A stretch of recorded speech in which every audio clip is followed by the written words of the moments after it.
Hi, I'm Matt from FOCUS Training.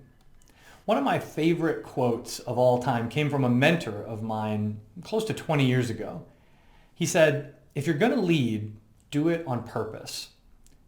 Now, my understanding of that little nugget of wisdom has evolved a lot over the course of my career, but I've come to think about it as a recognition that some of the problems that we see in organizations and teams start from a leader who's not practicing their leadership with intention, what I've come to think of as leadership negligence. This can cause all kinds of unintended consequences. So maybe a negative impact from our lack of attention. Oops, I made an employee feel excluded as I was onboarding them into my team because I wasn't paying attention to how we were doing that. And now they're disconnected or disengaged or even leaving. Or sometimes it causes us to invest our time in a reactionary and unintentional way. Oh man, that week really got away from me and we didn't get to that critical project. So how can we learn to lead more intentionally?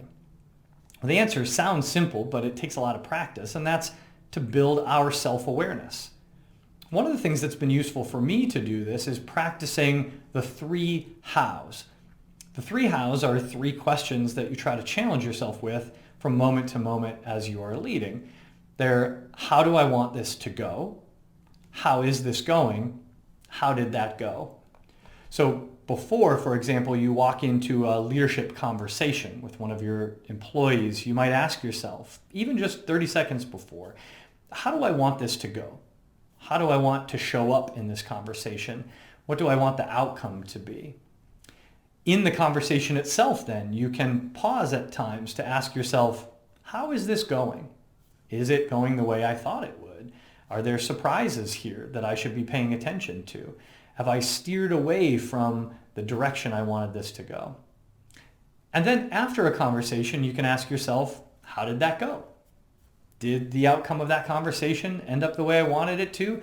Did it progress in the way that I anticipated? What can I learn from this experience that I could apply to future conversations? The 3 hows, how do I want this to go? How is this going? And how did that go? Don't just apply to conversations, of course, but to any leadership decisions or activities that we may have. And if you practice them over and over and over again, find opportunities to ask yourself the 3 hows, eventually they will become not automatic, but a built-in part of your leadership practice, and you will build your self-awareness. Now, when you get good at this, you can take it to an advanced level and start identifying your triggers, symptoms, and defaults. So triggers are things that create a response in you. And learning to identify those can be really valuable. When somebody says something in this way, it sets me off and gives me a response that is frustrated or angry. Or when I see an opportunity, it lights me up in this way and causes me to do X, Y, or Z. Learning about your triggers can be really valuable self-awareness. Symptoms are about things you can observe around you or in yourself that help tell you you're having a reaction.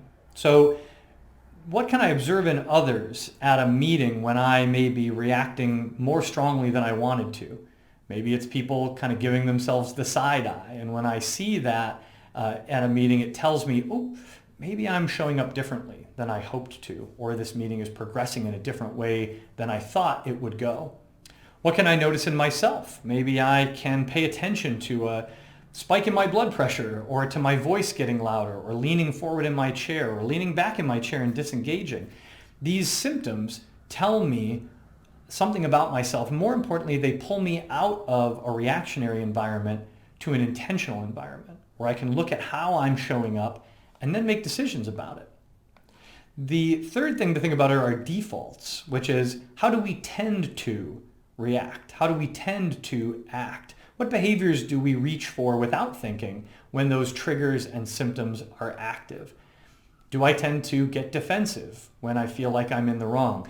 Do I tend to overreact when someone challenges my authority? What are those default behaviors that I want to pay attention to? And that's masterclass level self-awareness stuff, but with practice we can get there. Intentional leadership doesn't mean you won't be wrong at times or that others won't disagree with your choices or your approach. It just means you will no longer be giving yourself the excuse that you weren't paying attention. Because if you're going to lead, do it on purpose.